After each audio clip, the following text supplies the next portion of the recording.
there's this idea in Jungian psychology called the circumambulation. And Jung had this idea that you had a potential future self, which would be in potential everything that you could be.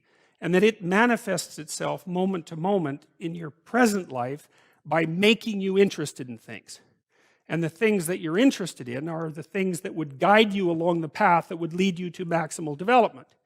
Now, it sounds like a metaphysical idea or a mystical idea even, but it's not. It's not. It's a really profoundly biological idea. The idea is something like, well, you're set up so that you're automatically interested in those things that would fully expand you as a well-adapted creature. Well, like, there's nothing radical about that idea.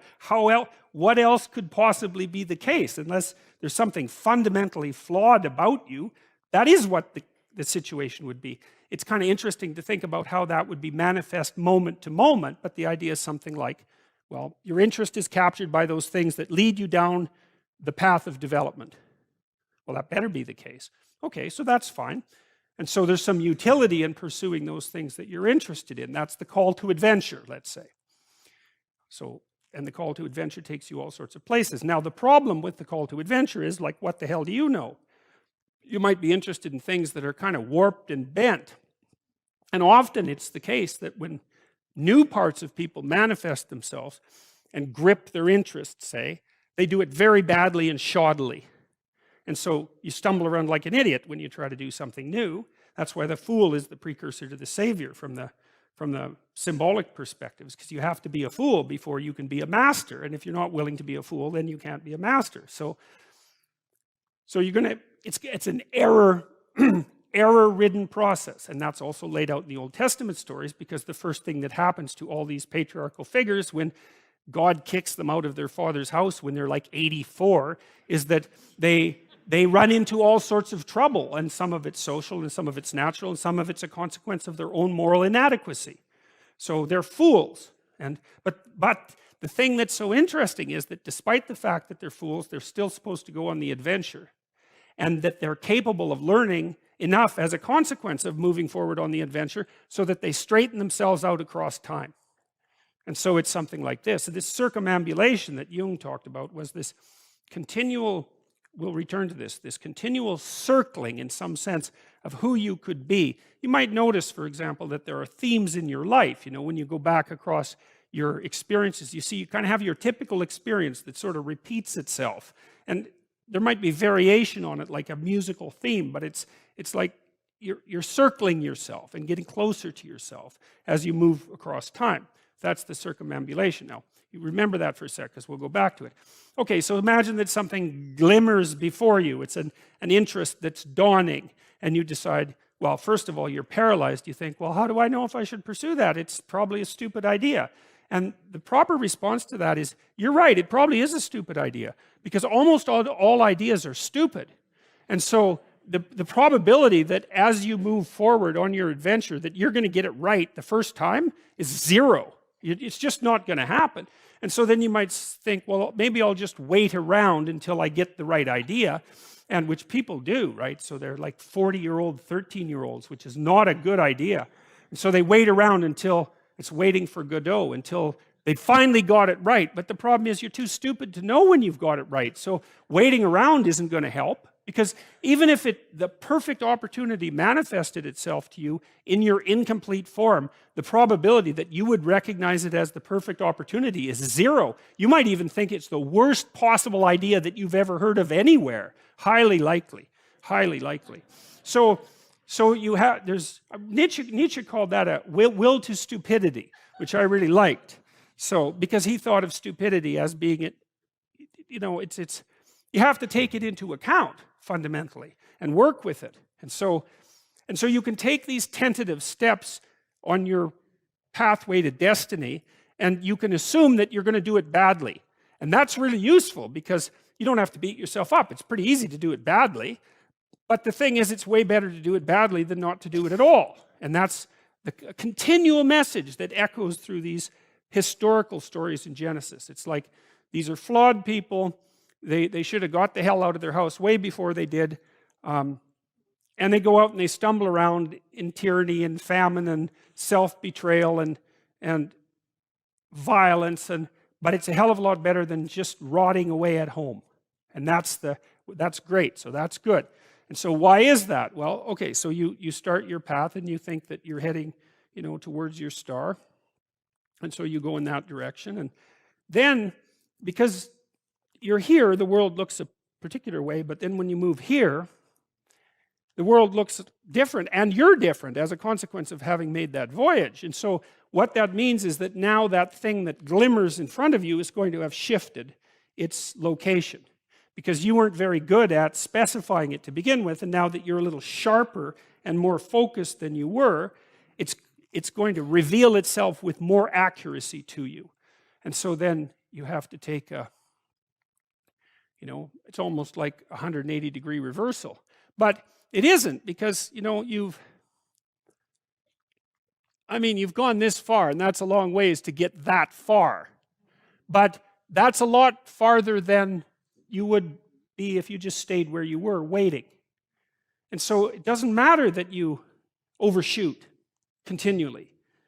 Because as you overshoot, even if you don't learn what you should have done, you're going to continually learn what you shouldn't keep doing. And if you learn enough about what you shouldn't keep doing, then that's tantamount at some point to learning at the same time what you should be doing. So it's okay. So it's like this. Now, what's cool about it, though, I think, is that as you progress, the degree of overshooting starts to decline, right? And that we know that there's nothing hypothetical about that. As you learn a new skill, like even to play a song on the piano, for example, you overshoot madly. You're making all sorts of mistakes to begin with, and then the mistakes,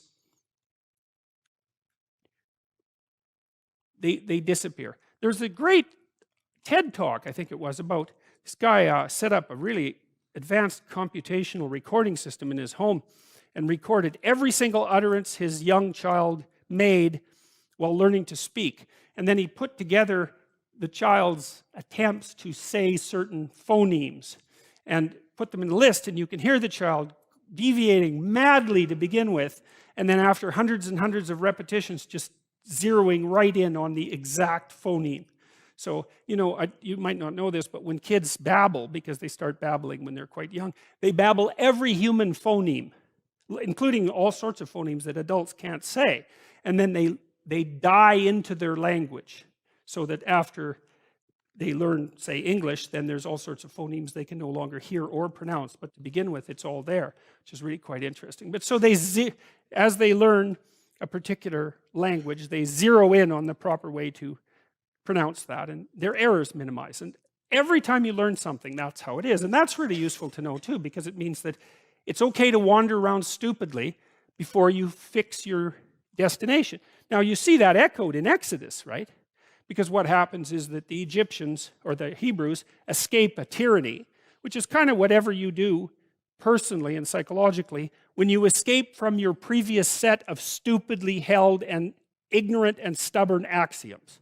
It's like, away from that tyranny. It's like, great, I freed myself from that. Well, then what?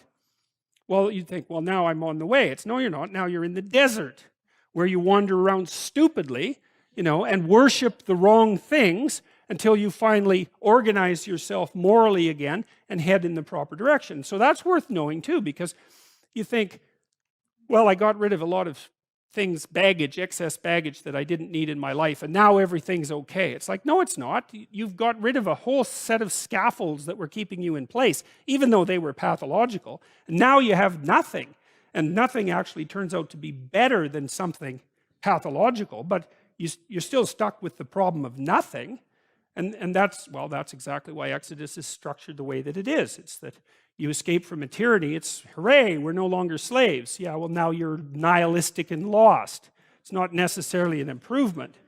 But it is it's also useful to know that, because you can also be deluded into the idea that, imagine that you're trying to become enlightened, which might mean to turn all those parts of you on that could be turned on. You think, well, that's just a linear pathway uphill. It's just from one success to another. No, it's not. It's like, here you are, and you're not doing too badly, and the first step is a complete bloody catastrophe. It's worse. and then maybe you can pull yourself together and you hit a new plateau, and then that crumbles and shakes, and bang, it's worse again. And so, because part of the reason that people don't become enlightened is because it's punctuated by intermittent deserts, essentially, by intermittent catastrophes. And if you don't know that, well, then you're basically screwed, because you go ahead on your movement forward and you collapse and you think, well, that didn't work, I collapsed. It's like, no, that's par for the course. It's not indication that you failed, it's just indication that it's really hard. And that when you learn something, you also unlearn something. And the thing you unlearned is probably useful, and unlearning it actually is painful.